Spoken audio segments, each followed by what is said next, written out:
And I went to college, quit playing for a while, and I'm out in L.A., and I'm sitting in John's apartment, and he's like, hey, I've got this gig with RCA Records, wants us to, do a rhythm section for this girl who's, I can't remember, but she had like a...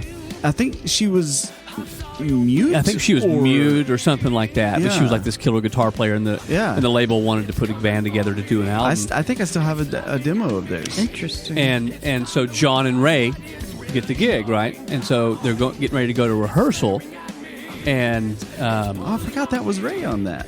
right. And so Ray comes over, and here I was, now at that time, not playing, but having just kind of come out of my early childhood and early adult drumming life, and kind of just gave it up. And this kid walks in, tall, skinny, wearing these big giant boots. And the first thing I asked him was like, "Are you playing those fucking boots?" And he did. He said, "Yeah." And I'm like, "Well, that's stupid." But but the guy puts on a cassette, and it was an album he did under a band called 9.0, which was just a bunch of MI guys that Shrapnel records they did with Shrapnel, because that guy could pick every flashy guitar player and drummer in the world, right?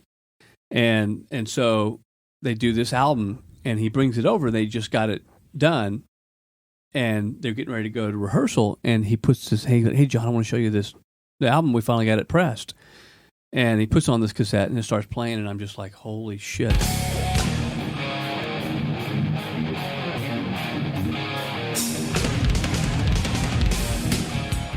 I've never heard anything like that. And I'm sure there probably were drummers out there, but again, at that time, you didn't have access to the entire world. Mm-hmm. So what I knew was Tommy Aldridge, Tommy Lee, Vinny Appice, guys like this for all the big 80s bands. And I had never seen anything quite so ridiculous, except for Racer X. Yeah. And it was a a la Racer X type band with just a bunch of total wank off the whole time on every song. But it was phenomenal. And I remember sitting there listening to that and then looking at this kid, and I'm thinking, you guy's like 10 months older than me. Right. Why am I going to college? Yeah. And then I went back to college and kind of forgot about it. And then a few years later, I look up. I think it's time we made the Pops rock. What do you say? Who remembers 1977 and the band Van Halen? And the man who came out in front and changed the world of rock and roll forever.